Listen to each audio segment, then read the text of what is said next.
Hello everybody and welcome. This is the next episode of our always seminar for mathematical physics, and I'm really happy I can introduce our research fellow, Vysoký, who is usually published under his nickname Vysoký. From now I refer to him as Jan for some secret reasons, and he brings for us graded E groups and examples with capital E. So I think I will enjoy this nice day. Thanks for coming. So thank you very much for a nice introduction. Thank you all for coming. It's a lovely opportunity to be here again after 1 year roughly. Okay, so I will tell you about some tiny little exercise I did recently.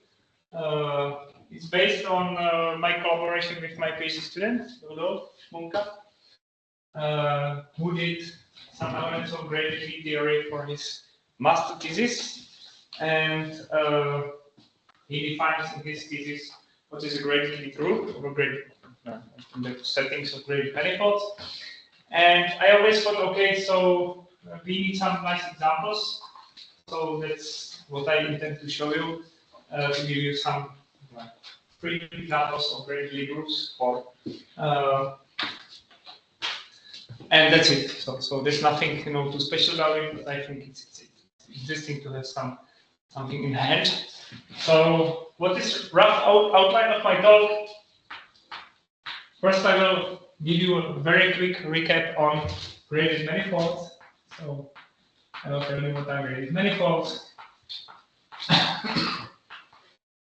Then I will give you a definition of graded E group.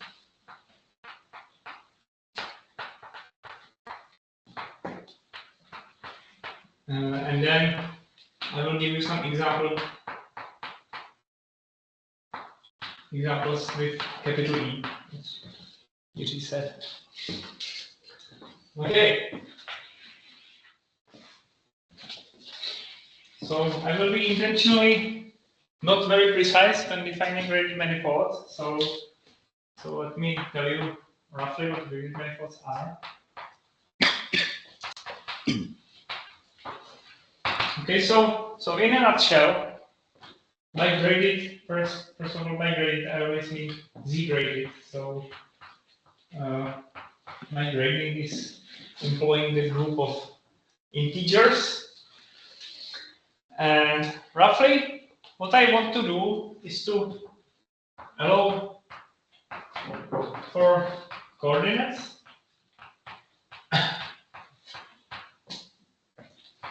Let's denote them as small z lambda, not related to this capital Z. Small z lambda, such that each has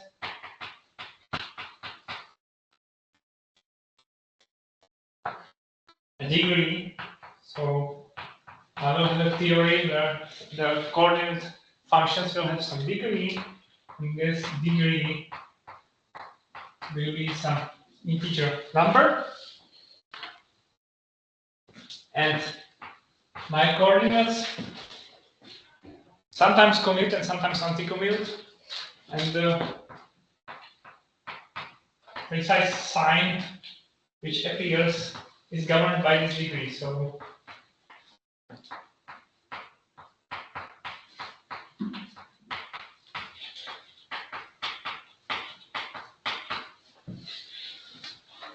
I have some coordinates, and if they are both odd, they anti-commute. If one of them is even, they commute. So this is very rough definition. So more precisely, I can split those coordinates into two subsets. First, I will split them into degree 0 coordinates, going from 1 to sometimes 0.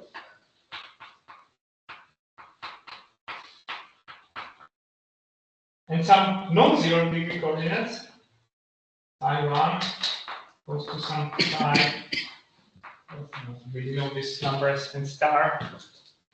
Non-zero degree, and we call this sometimes purely graded coordinates.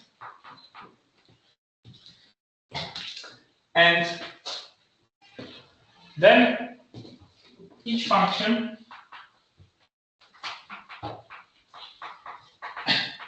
so we talk about functions of some degree, and each function of degree.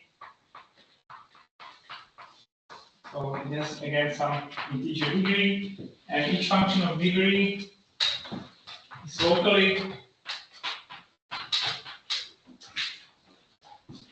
a form of our series.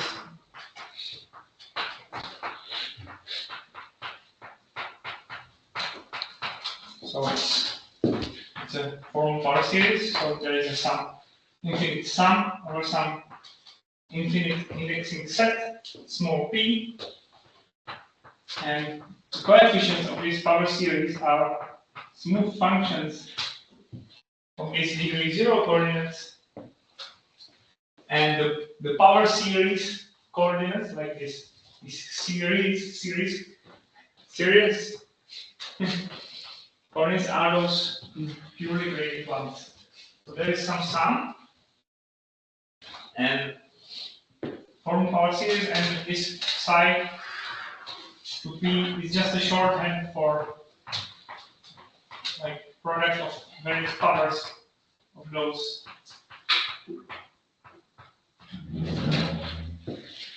purely graded coordinates. And this indexing set, I don't want to specify precisely what is the set which sums over, but basically it sums over n star indices such that p mu times degree of c mu is equal to set to f. So I sum over such indices such that such n star indices of non-negative integers such that precisely those powers of psi appear such that if you count maybe the overall degree of this monomial, you get precisely the degree of your function. There are some further. I think if c mu is odd, then this p mu can only be 0 or 1, otherwise it will give some trivial terms which you don't like. Okay, so this is again how functions on graded manifolds locally look like. So they are this kind of power series. And in fact, such functions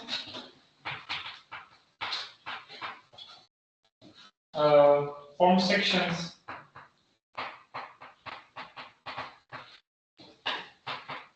of some sheaf, which we denote as C infinity in J.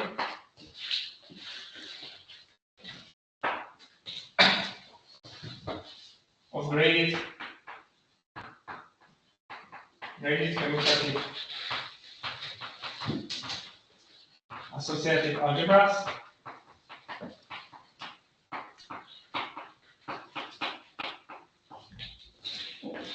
This Nj, this number of size, or maybe the number of z lambdas of degree j. So you sum. So for each j, you look on how many of your local coordinates have degree j.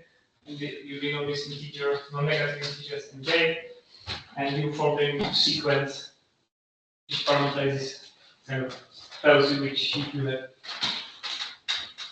And this sheaf is a sheaf on topological space Rn0.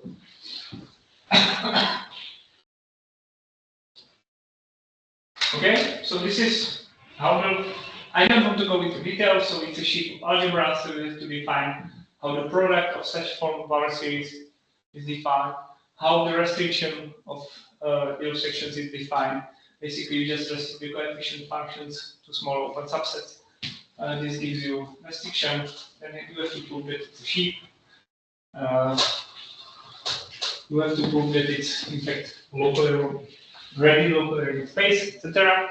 But I don't want to go into technicalities. So and now, maybe you said already, but what's the number of these members? So the degree 0 is n0. n0 and nj is number of degree j coordinates. And we assume, and we always assume that some of those, because we have finitely many of those coordinates, so this means that if you sum over all of those, you get some finite number. So we have finitely many coordinates. We work with finite values, so variables only. Okay. So what is the precise definition?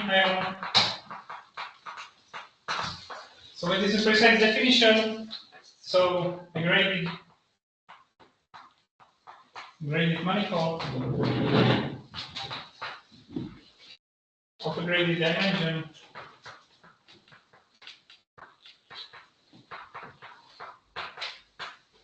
in J. So graded dimension is a sequence. Is a graded locally arranged space, whatever that means.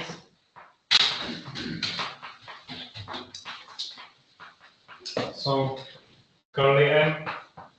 So it's first of all topological space, and then it's some sheaf, same thing with the M, where M is Hausdorff, second countable,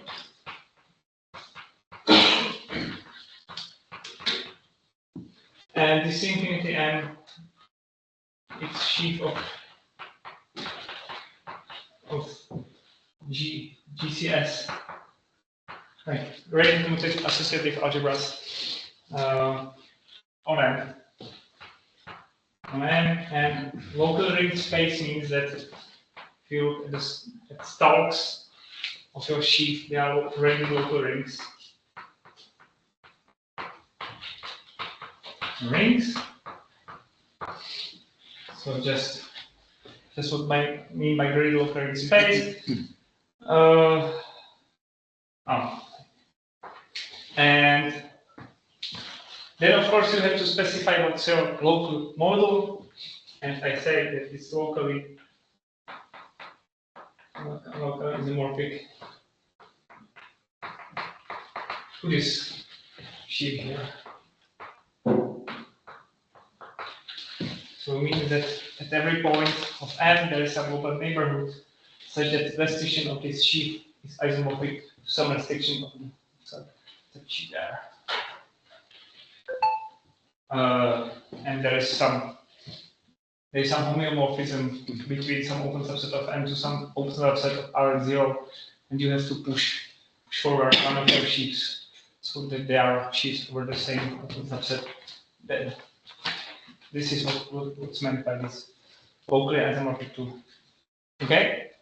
May I have a question? Sure. Once I specify that locally it has to look like C infinity N and J, do I need to further specify that its No. stalks are local rings? No, it's automatic. In fact, you are right.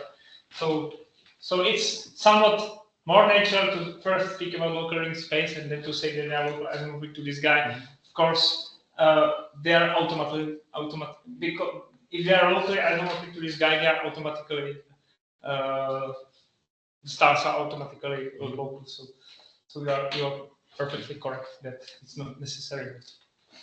It's kind of common language is that you first start with local ring spaces and then it's specified. Okay, so there are some remarks in order, just some terminology and some basic observation. So sections of this sheet, sometimes called structure sheet, sections of this sheet are called simply functions on M. So you want to mimic standard geometry where if you leave out everything great, you obtain ordinary manifolds. So sections of this sheaf of functions are maybe smooth functions, but there are no other functions than smooth functions, of course, in this problem. In fact, it's always true that M is smooth manifold.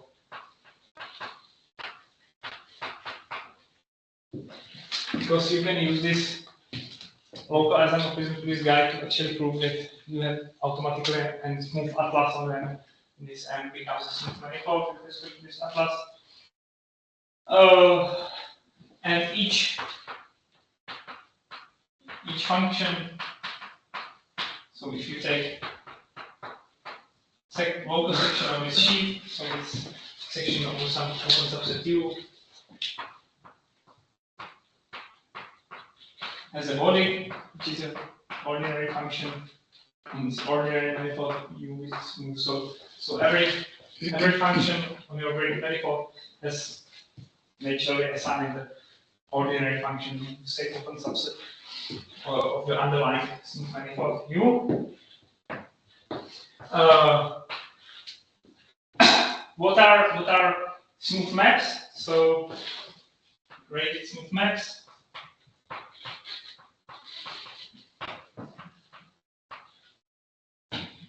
Which are denoted simply as arrows from curly M to curly N, are morphisms of local ring spaces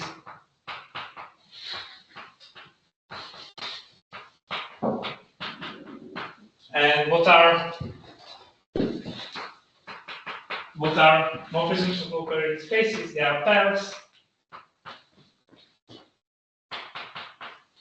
And phi bar is just a map, continuous map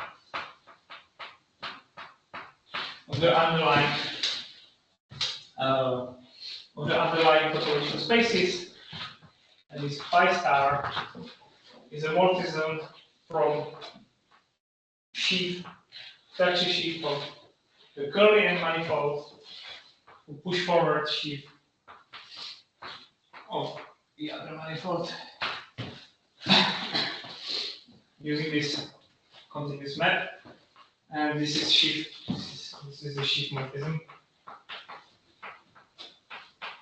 Therefore, just some initial transformation of functors, nothing more. And in fact, one can show that because there is third condition, which I didn't tell you, that somewhat preserves this pullback map, induces some map of stalks of those sheaves, and this induced map of stalks has to preserve maximal ideals of the local rings, and from that you can deduce that this has to be smooth. So there is some technical condition, technicality on stalks,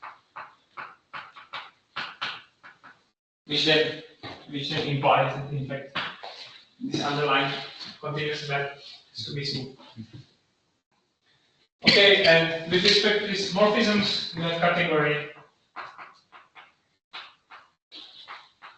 of graded manifolds, which is just G and infinity, like this. Okay, and what is nice about this category is that, in fact,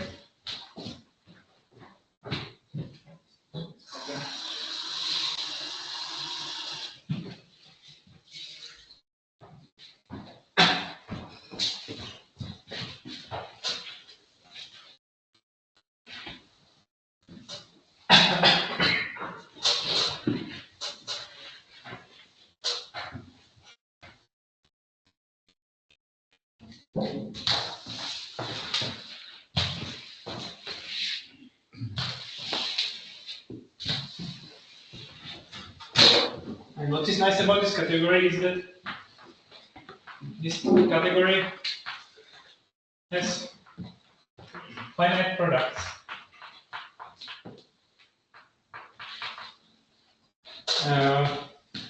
And in particular, it has a product of no objects, meaning that it has a determinate object.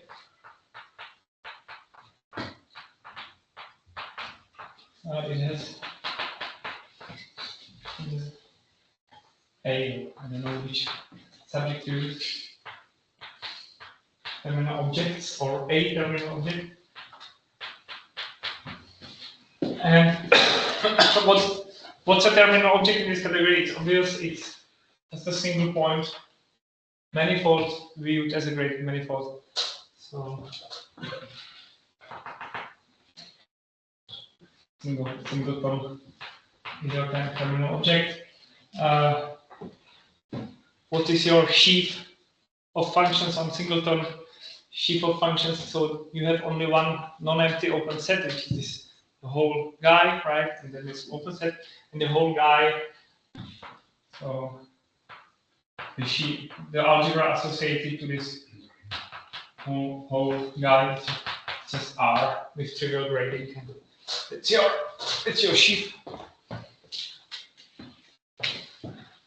And then you have Cartesian Cartesian product of two graded manifolds, which is a product in the category of a smooth graded manifold, and the underlying manifold of these guys, of course, the Cartesian product of the underlying topological spaces of underlying smooth manifolds. And okay, and final remark about graded manifolds. So there is a notion of tangent vectors, tangent spaces, vector fields, etc. And so if you take a point of the underlying topological space, then there is a graded vector space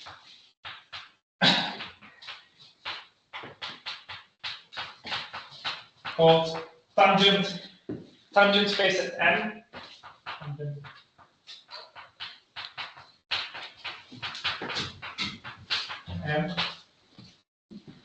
And what is important that each graded smooth map between two graded manifolds uses corresponding tangent map at that point, and Tm phi, which goes from Tm curly n to T phi underline n curly n, is a linear map, graded linear map of degree 0.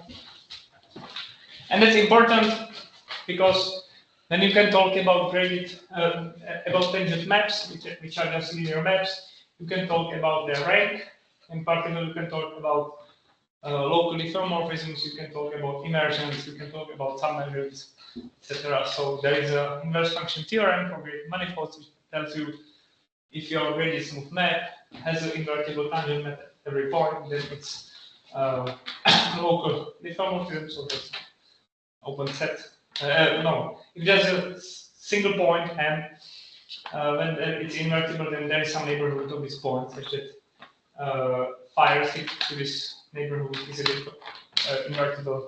It's a graded isomorphism, so it's isomorphism category of graded manifolds. Okay? So this is really quick introduction to graded. Basic question. So Sure. basically, whenever you define this graded dimension, right? So if I understand correctly, it's impossible to have, let's say, infinite dimensional situation in each graded component. So you cannot assume that. In principle, yes. In principle, there is a modification of the theory where you can simply assume that you have finite number of coordinates in each degree. So that's perfectly fine, except some things don't work. For example, inverse function theorem doesn't work because in this inverse function theorem, to get your open subset, you take some intersection over all degrees, non-trivial degrees, or something like that.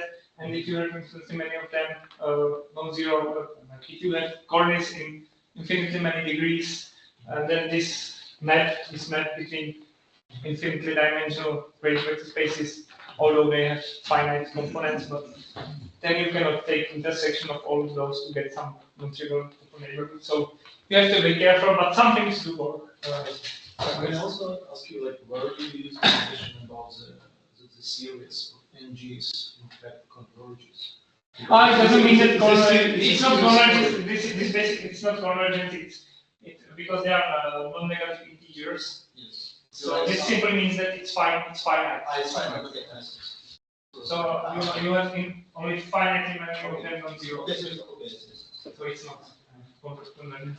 Because It's convergent. About the formal power series, that was like convergence stories. Okay. And now I'm slightly confused. I wanted to. Oh, okay. You're in the blackboard. Thank you. So I now can define what are gradient groups. And the definition is completely easy.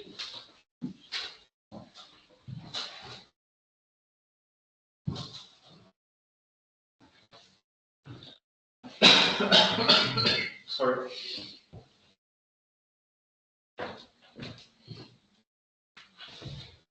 And it's very similar to the supermanifold setting. Basically, everything I claim there is also true for supermanifolds, at least for those easy ones. Okay, so what are gradient Lie groups? And because our category of gradient manifolds has finite products,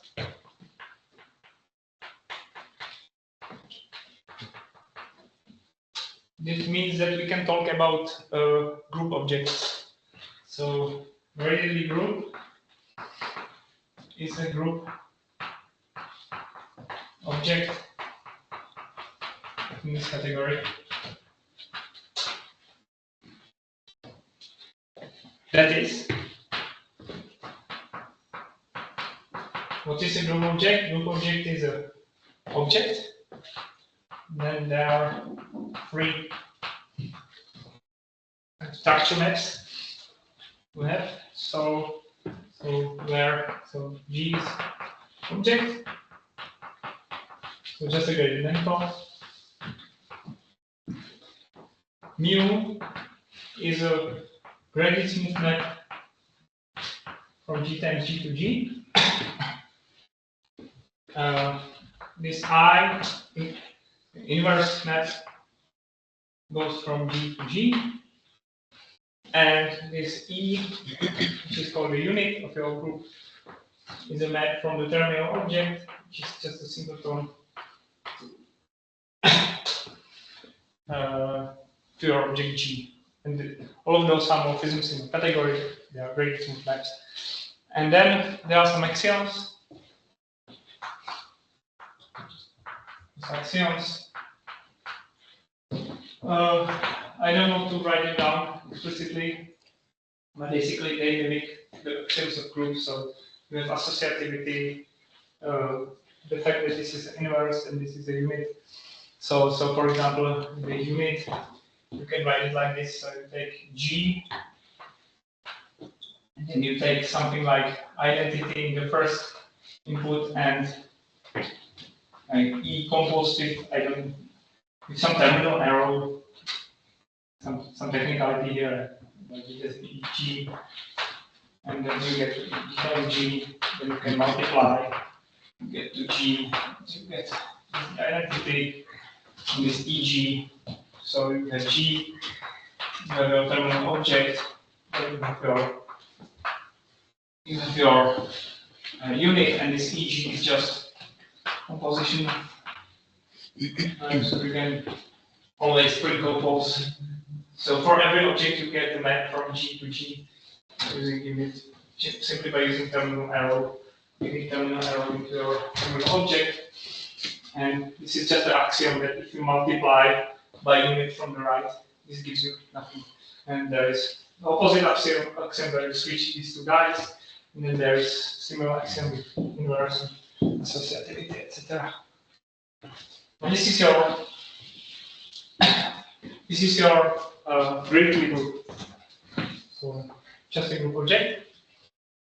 There are some quick observations in order. And in fact, this E is just a choice of a point E in the underlying topological space of G, right? And we denote it by the same symbol. So the units are quite trivial guys. And then you can show that you can take the underlying manifold of curly G and collect underlying map of the multiplication, underlying map of the inverse, and underlying map of the unit. And this is an ordinary group.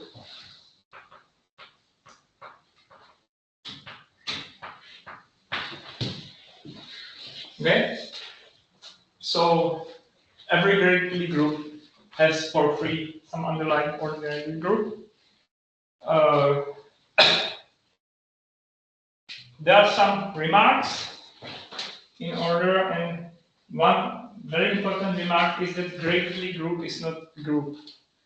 Like so, and it's not group or some graded group in any sense.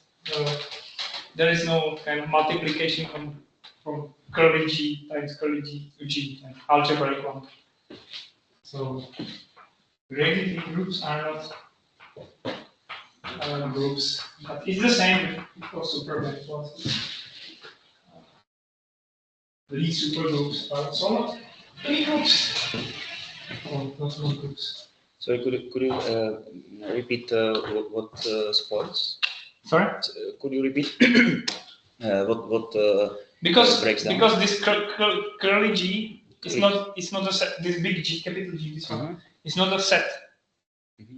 It's topological space together with some sheet. So there is no kind of algebraic side of things. I see. So once you take some funker on it, you do not expect commutative diagrams in set. Of course, Because that's not entirely true. Of course, you still have kind of Ioneda lemma. So in fact, you can show that the home factor takes values in ordinary groups. So it's not entirely true that you don't get any group out of your picture, but in principle, it's, and what makes this complicated with respect to examples is that you cannot simply define your graded groups as some symmetries of something. Directly. And something similar should apply also for supergroups. Yeah, it does. Okay, so some stupid examples. So let me bring you some stupid examples. So if you start with graded vector space,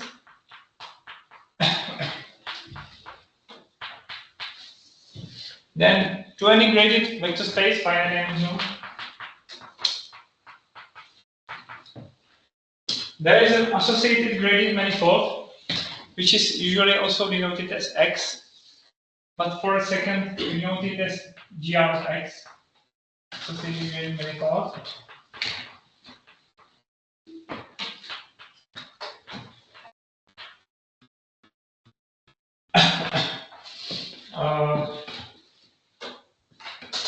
And how does this manifold look like? Basically, recall the graded vector space can be viewed as in our setting as a sequence of ordinary vector spaces. Ordinary vector spaces.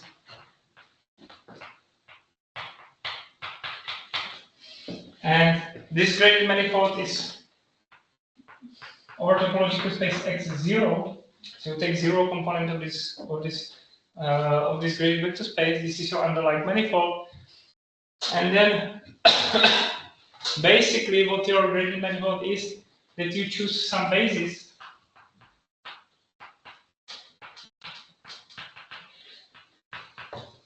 basis of X. Then you choose the dual basis.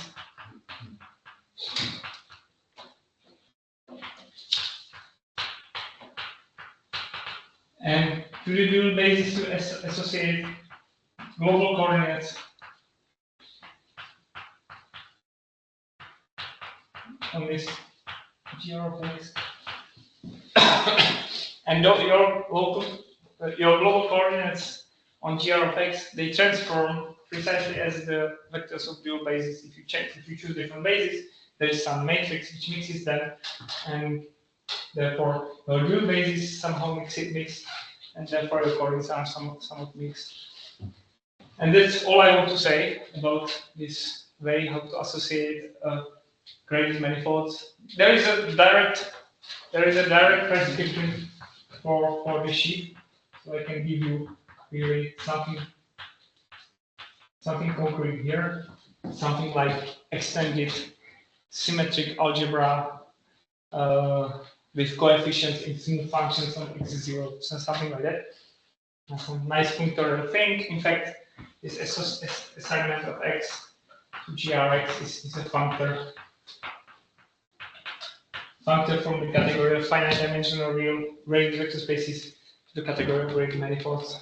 So, for example, you can take linear maps and promote them to graded smooth maps of the associated manifolds. And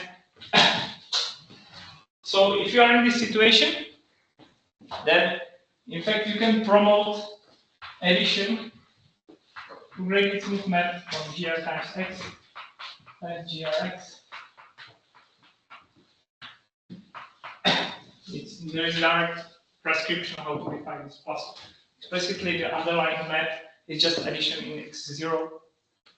So the underlying map is just ordinary addition to this degree 0 component for x. So this is a plus. Then you have map minus, which is just you look at the map, linear map, which takes vector and maps it to minus vector, and then you promote it to the map of the associated graded manifolds. And then, of course, you have map 0, which you can do as a map from singleton to grx.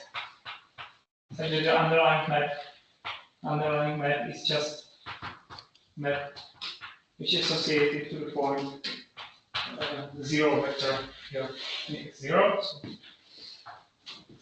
And if you take those three maps, then grx plus minus 0 is gradedly grouped. So something like we call this abelian gradedly group. So this is the simplest example we have.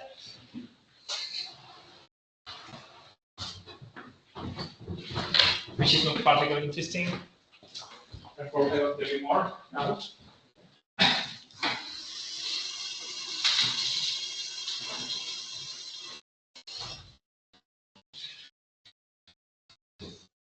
And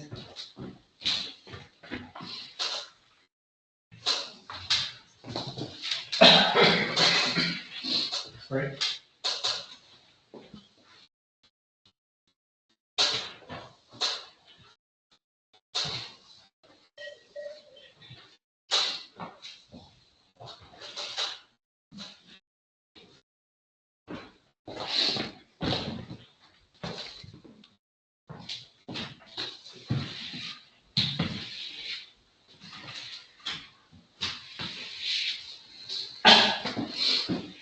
There's one remark I didn't tell you, but I should.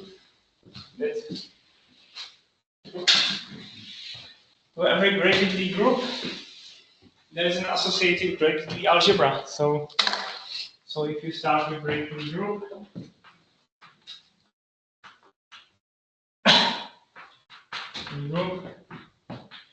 then there is an easy way how to associate to it gradedly algebra. So it's a graded vector space together with a graded skew-symmetric degree 0 bracket on it. Yeah, that's it. I won't tell you details. There are some ways how to go from here to here. So when you create the algebra, there is a way how to integrate it to some graded group, which I don't understand, but there are ways to do that. So there is something like the theorem. It's not that easy. It's somewhat you take degree zero component or the algebra, you somewhat integrate it using standard methods, and then you somewhat take some analytic something, and this gives you your graded group. So there is a way. Kotov and Sally, they have a paper on that. But I know the way from here to here, which is perfectly fine for me. In fact, this G is just a tangent space, and the Lie group unit to this G as a vector space. So it's very straightforward. It's defined using left invariant vector fields, except you have to define the left invariant vector fields. But it's perfectly doable. And in this example, so if you start with Rx plus minus 0, then of course the associated with algebra is just the vector graded vector space X itself with trivial brackets. So it's not very interesting. But we have a non-trivial, more interesting example. And so you start with a finite dimensional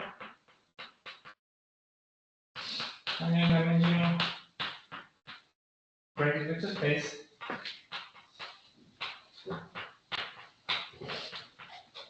And then you can look at the vector space, graded vector space of all graded linear maps. So graded linear maps.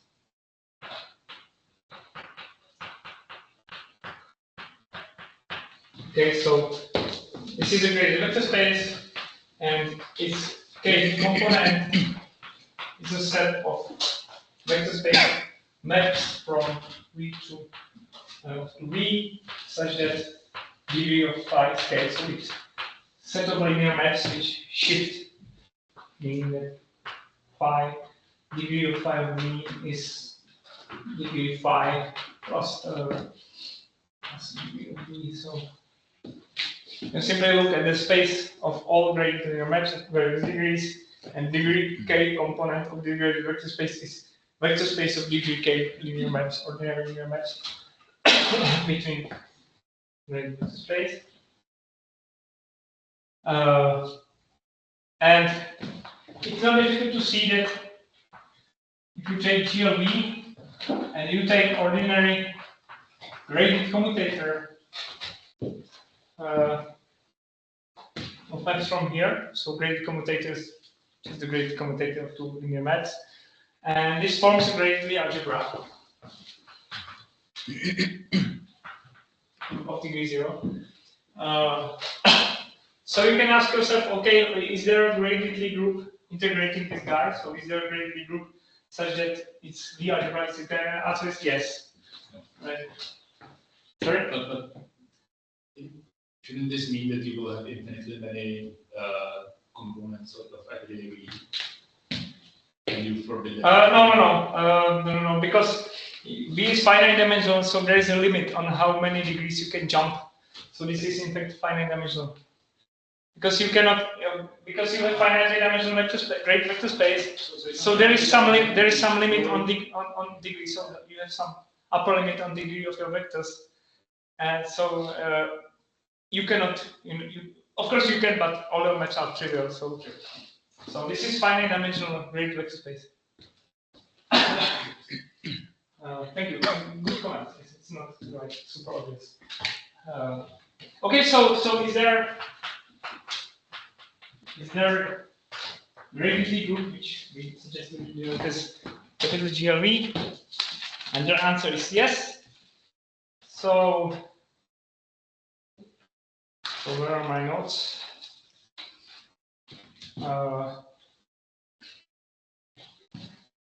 Okay, so how is the graded manifold GLV defined? Graded manifold. How do we find a graded manifold?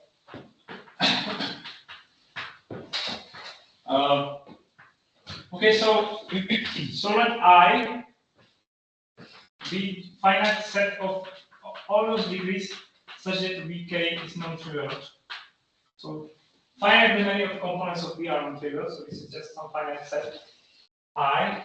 And then if you look on the underlying manifold of this graded vector space, so this is just graded vector space, it has some degree 0 component, and this degree 0 component can be written as a product. K goes over this finite set of ordinary GLV Ks. So you can identify degree 0 component of this guy with product of those guys. It's finite product of those sets. So of course, the natural thing to do is to consider an open subset of this guy, and the open subset of this guy is we take ordinary general linear groups of Vk. This is an open subset, so you take product of finite product of open subset. So this is some open subset of this GL0. And you define capital GLV, just the restriction of, I should write here GR or GLV, but I don't want to. So I take this graded vector space, look at it as a graded manifold, and restrict this graded manifold to this open subset. And this is my graded manifold. So it's very similar to what you have in classical geometry, where GLV, big GLV, is just the open subset of small GLV. And this is my graded manifold. What I mean by restriction of graded manifold, it's obvious. I take topological space restricted to U, so I just take U. And then I take the sheaf and restrict the sheaf to open subset, which I can always do. So this is what the restriction of graded manifold means. So you restrict your underlying space and you restrict your sheaf. And this is my, okay, so this is my graded manifold. I'm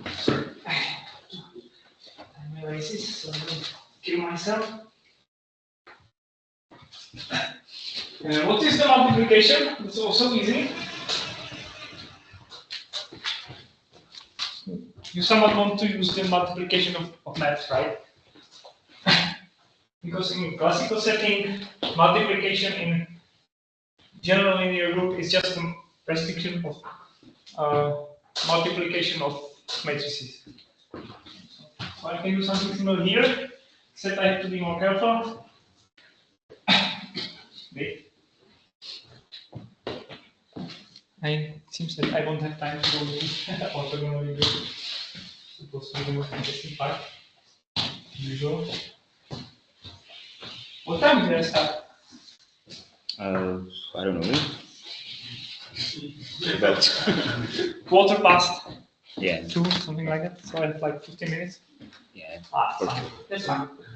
Okay, so multiplication.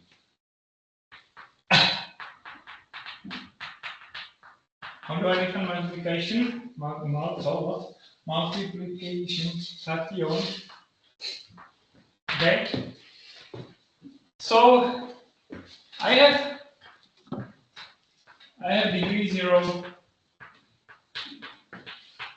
linear map, which I denote as mu 0, which grows from small GLV, tensor, small GLV to GLV. So this is just on the level of graded vector spaces. So that I have tensor product of the vector spaces, then I can talk about graded linear map, and of course I can take tensor product of A and B and make it into a composite B, right? On the level of linear maps, this is degree 0 graded linear map, because this element of this tensor product has degree A plus B. This composition of degree of A and degree of B linear map is degree A plus B. degree of A plus degree of B in linear map. So this is where we find degree 0 great linear map between those two vector spaces. So I can promote it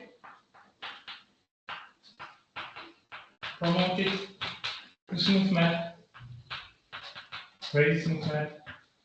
You can do it by the same symbol. And strictly speaking, I should write GR here. So I will for a second. So this is, of course, again finite dimensional graded vector space, so I can make it into smooth, graded smooth manifold. So I come here, and this is the last time I will actually write GR, right? So I will now erase it. It's somewhat tricky because, you know, of course I can write it, and I usually don't write it, but there is one kind of tricky bit here, because the graded dimension of your vector space is different from the graded dimension of the corresponding graded manifold. It's tricky bit because you choose a basis and then you go dual, and the dual basis has precisely opposite degrees than the original basis. So in fact, if Nj is a great sequence of Nj's is a graded dimension of V, then the graded dimension of the manifold is ordered the other way around. So it's a kind of tricky bit. So sometimes you have to be careful. But I will be now. Okay, and so that's it. The first step. And the second step is there is a canonical smooth map alpha, which goes from GLV times GLV to GLV GLV center GLV, where you view both guys as great vector spaces. So it somewhat mimics in coordinates what you have in classical geometry. You always have canonical map from Cartesian product of two vector spaces to their tensor product, which takes pair AB and maps it to A tensor B. And this is the same guy, just in code. You have to define it more carefully if you are talking about graded manifolds. But there is a canonical smooth map, and then your multiplication, your final multiplication, you just take what M0 goes from here to GLV, so you can compose it with alpha, and then of course you cannot go from GLV times GLV. You have to go from capital GLV times capital GLV, and this amounts to restricting the guy to the Cartesian product of those two of the subsets, and it's your multiplication, and it ends up in GLV. You have to prove that. Why do we need to restrict ourselves to? Yeah, you have to restrict. But why? Sorry? Why should we restrict? Because otherwise you will get smooth map from small GLV times GLV. You want to have map from big GLV type. So it's the same thing as in ordinary geometry. You take matrix multiplication or map multiplication, composition of linear maps, then you restrict yourself to invertible linear maps, and that's your multiplication of great linear. So that's your multiplication. That's easy. Like it's not super easy, but you have an idea what to do. Unit is also obvious, because unit as a map from the singleton to GLV,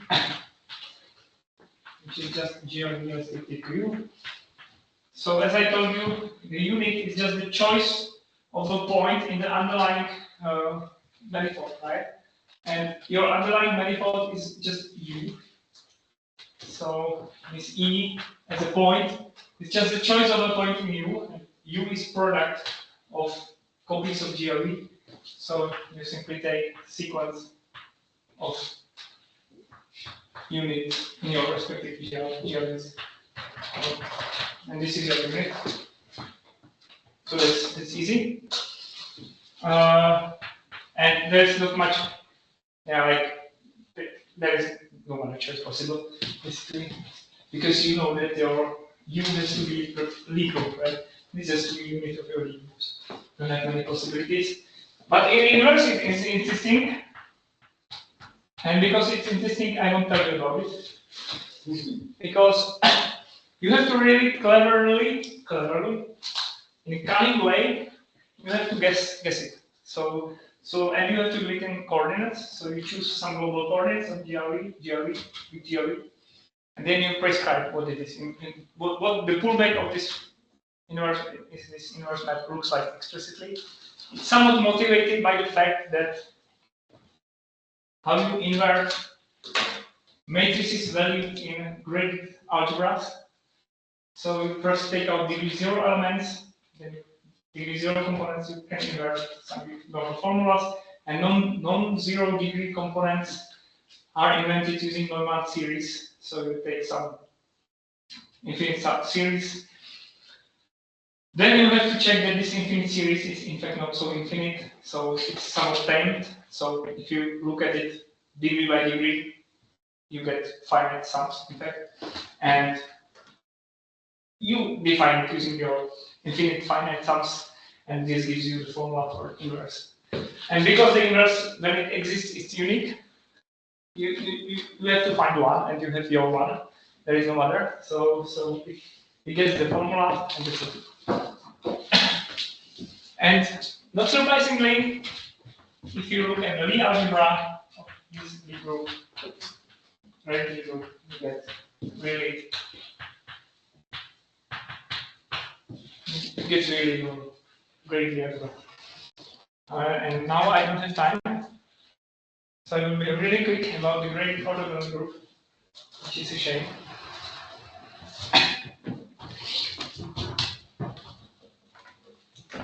But I hope I will be.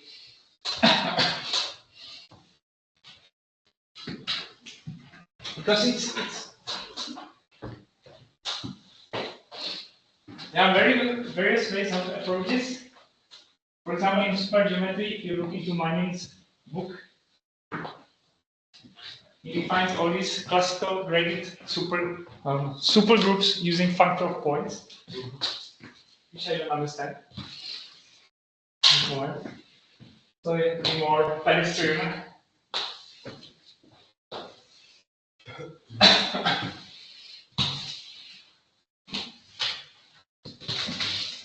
Okay, so if I want to talk about graded orthogonal Lie group or orthogonal graded Lie group, I have to have some notion of metric.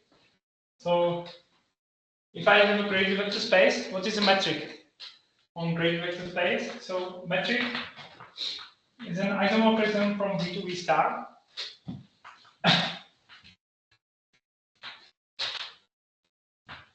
Of some degree. So in principle, I can have metric of non-zero degrees. So we can shift the degrees. And there is some requirement on symmetry. So of course, if you take G of V, you end up in V star. So you can apply this guy on W. And there is some sign which explicitly looks like this, and there is some good motivation about it, which I won't tell you. There is some good reason why there is this particle sign, but you assume that you have isomorphism of degree L from V to V star plus this kind of graded symmetric condition. And the reason is that you can assign to your G some bilinear form, and this bilinear form is then graded symmetric of degree L, and this is the reason for the sign here. Okay, so this is your metric, and now it turns out that your GLV decomposes as a direct sum of symmetric and skew-symmetric maps with respect to this metric. So you have symmetric maps, and you have skew-symmetric maps, which I denote as OVG for these reasons. How do they look explicitly? So these are basically maps which satisfy something like G composed with A is minus degree of A times L, A transpose composed with G, something like that. So these have symmetric maps with respect to G, and they are antisymmetric maps with respect to G. And they have here minus this. And of course, I would like now to find the graded Lie group such that this guy, which is easy to show. It's easy to show that this is a Lie subalgebra of this graded Lie algebra, because this condition is this one is invariant and is preserved under the graded commutator. So this is the graded Lie algebra. Of course, I would like to find the graded Lie group such that this will be precisely the graded Lie algebra of this graded Lie group. And so we can the GL if I may ask is with respect to some L. The L is fixed. Or L is fixed degree of the fixed matrix. or- Yeah, for it's fixed degree of this metric. And you would consider GLB also for some fixed L or No, GLB is for any for okay. it doesn't depend on L. Okay. On But the right hand side depends, yeah. Not all of it is in the final GLB. It's not completely true because I didn't tell you something that you can show that the existence of such a metric imposes very serious restrictions on V. So not for every V there exists a metric of a given degree L. There are even great vector spaces where there doesn't exist metric of any degree. Okay.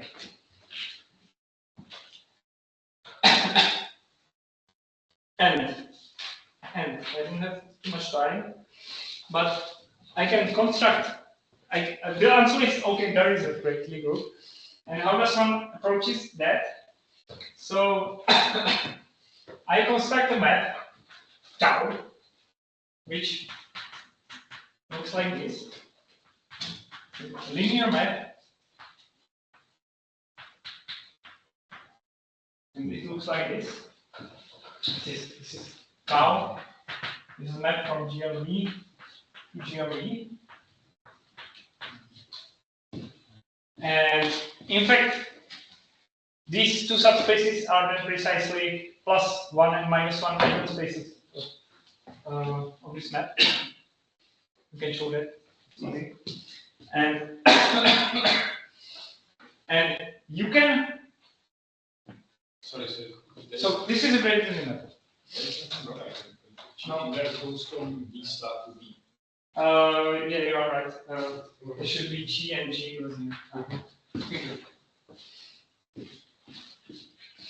Okay, and in fact, you can show that you can view this as a map from big GLE to GLE. So, in fact, you can view this as a map of great manifolds and then restrict yourself to U. And in fact, you end up again in U. So this defines a map from GLE to GLE.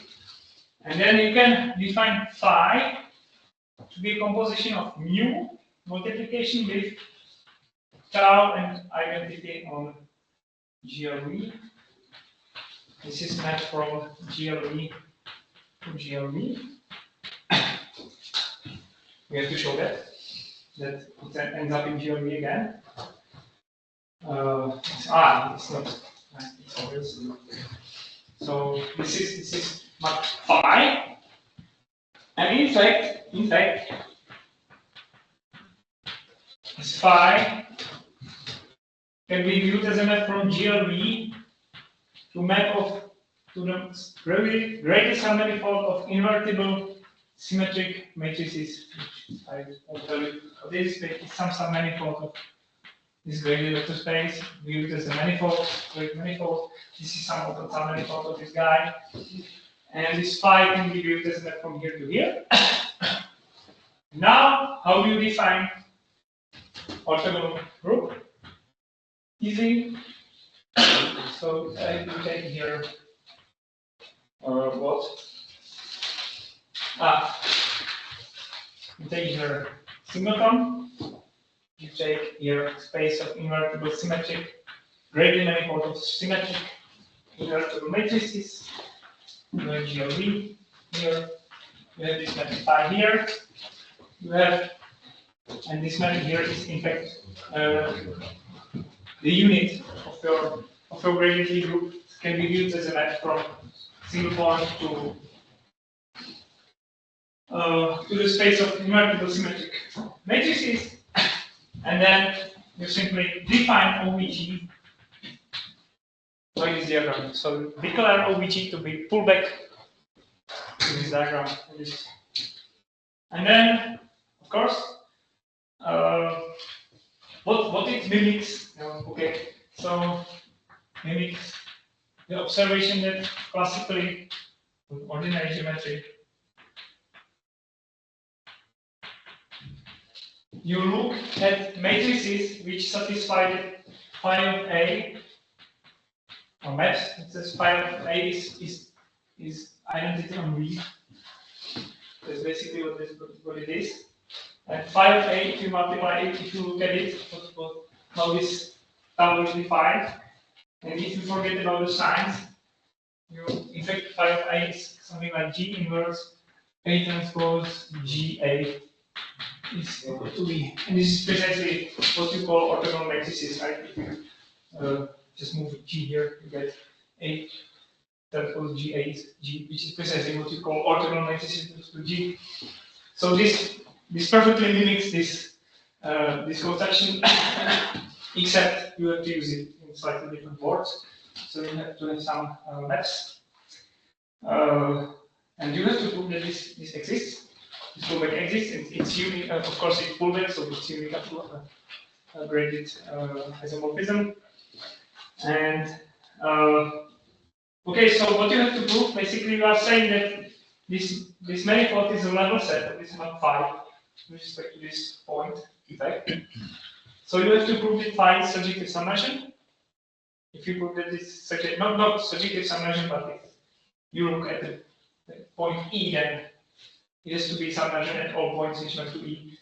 And that's true. Then you have to prove that, in fact, the group operations here restrict to group operations here. So this is in fact a Lie subgroup, which is also true. In fact, what you have to prove that this tau is, the only thing you have to prove is that this tau is in fact a group anti-homomorphism. And if you prove that it's a group anti-homomorphism, which makes sense also in graded setting, and it's easy to just follow the diagram, except there is a flip of your copies of GLD.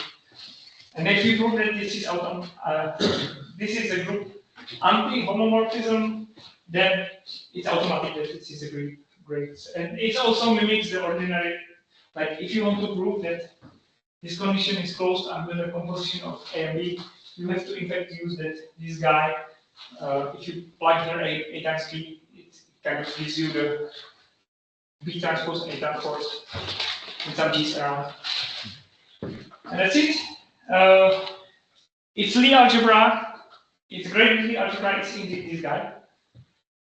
It's easy to see because you define it as a level set, and the level set has tangent spaces equal to kernel of tangent map to phi. So if you will just look at the kernel of the tangent map, this guy at the unit, and this gives you precisely this vector space. What else? Okay, and that's basically it. There is like 15 pages of verifications. It's not that easy. You have to really, especially to prove that this is group anti-homomorphism. It's not so trivial, but it's doable. Of course, it's doable. And my last remark, because Philip was looking forward to simplify the gradient group, and it's very easy because and that's it. So I simply put here minus in this. I call this a gradient simplified form on my vector space, and then and that's it. So basically define everything in the completely the same way. Everything stands true, right? And the proof carries on through with no major difference. It's completely the same. And that's why we have graded symplectic group. such that its Lie algebra is graded. The algebra of symplectic maps with respect to, I don't know how's the Lie algebra called, graded symplectic group. It's there are symmetric maps with respect to your linear form. And there are some questions. Some questions for the future. Not for you. I have some questions. So, is there some, notion of determinant?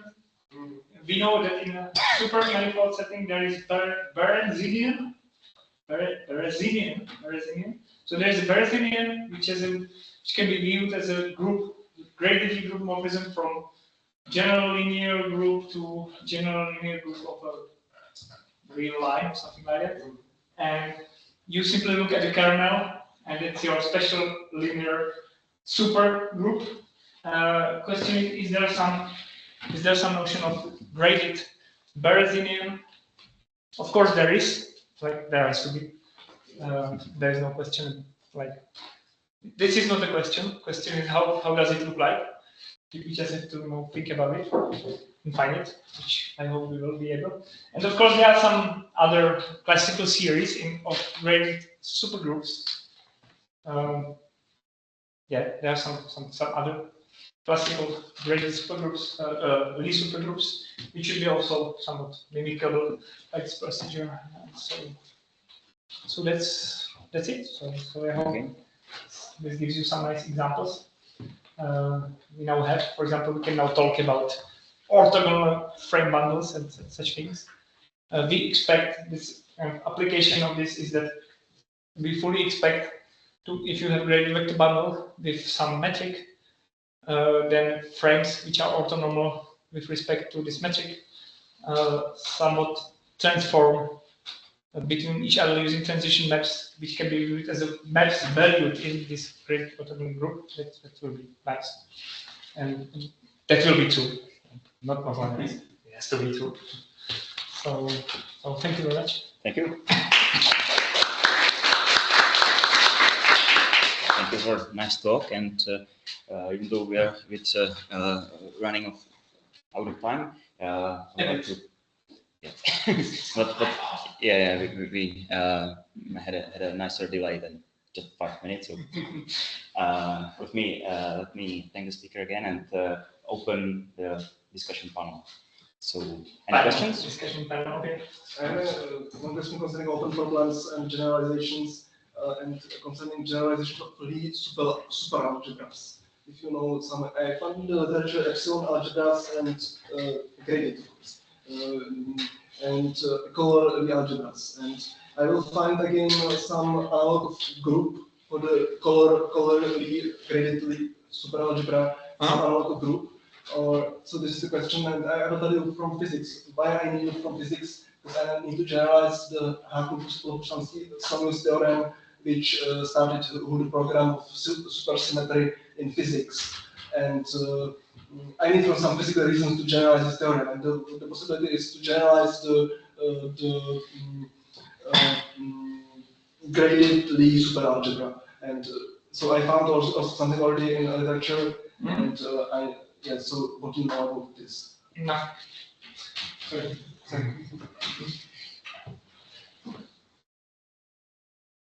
Okay, another question? So you have a map from graded Lie groups to Lie groups, right? Because you just take the algebra. Sure, yeah. Yeah, and then Typically so you have some kind of problem. vibration, right? So, right, it's subjective because especially every Lie group is. Oh yeah, sure. So can you say something about the fiber over standard orthogonal Lie group?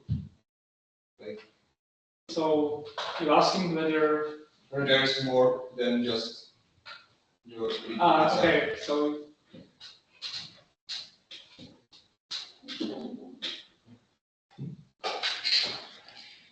no, I don't know. Because the underlying Lie group of this orthogonal. The underlying, this is interesting. Underlying Lie group of this orthogonal group, it's something really strange, right? If your degree L is not 0, then it's just some map from this V to V shifted by V started maps from.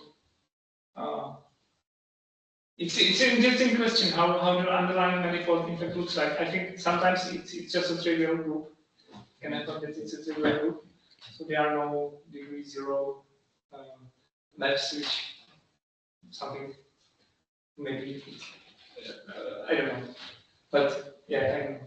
Because I especially I think the underlying, more to answer your question, I think the underlying Lie group is almost never just an ordinary orthogonal Lie group, because you would have to have V with just a single component or something like that, and it will be trivial.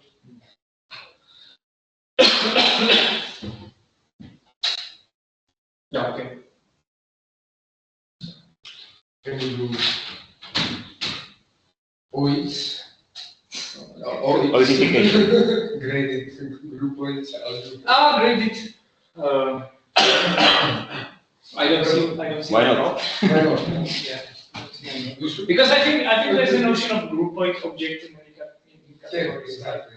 So if I take this group object, I take a group Group groupoid something.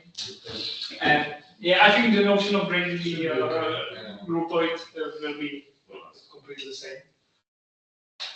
I think even more straightforward, because graded groupoids, ordinary Lie groupoids, they are already defined using arrows and some structure maps between them. So I think it will be even more simple to more natural to go into graded categories. So you take groupoid in category of graded, you have graded submersions. So I don't see any problem with it. I think even the construction of this Lie algebra associated to graded Lie groupoid will be straightforward, because there are again just some vector fields which are somewhat invariant in respect to something. So integration, that doesn't really work. Okay. yeah, I don't want to talk about integration, not even for graded Lie groups. Yeah. Because I'm not, in fact, particularly interested in I like more geometrical objects. So if I start by some graded Lie algebra, you ask me what's the graded Lie group integrating, and I don't care. I want to go the other way around, to have some nice groups, and then go to the algebras from there. Maybe I would have a following question or remark that the program of constructing some categorically described objects in any category is very fruitful, and you can find many examples of this. You have simple show groups as well as a group object inside some simple show category, and it's a striking idea to reverse the direction, other way around, and define simple show objects in your groups. So there is a tempting question, or maybe question for the contemplations, whether you can define this way graded group object, right? No idea. Just some something to ponder about. For okay, I will ponder. Okay. I will try. Okay. So thank you Thank you. again. And the next questions I will postpone to My official. Yeah. To official after. So thank you. Session.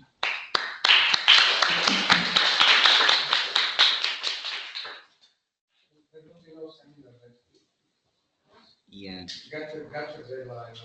And that's the deadline. Gotcha deadline already next week.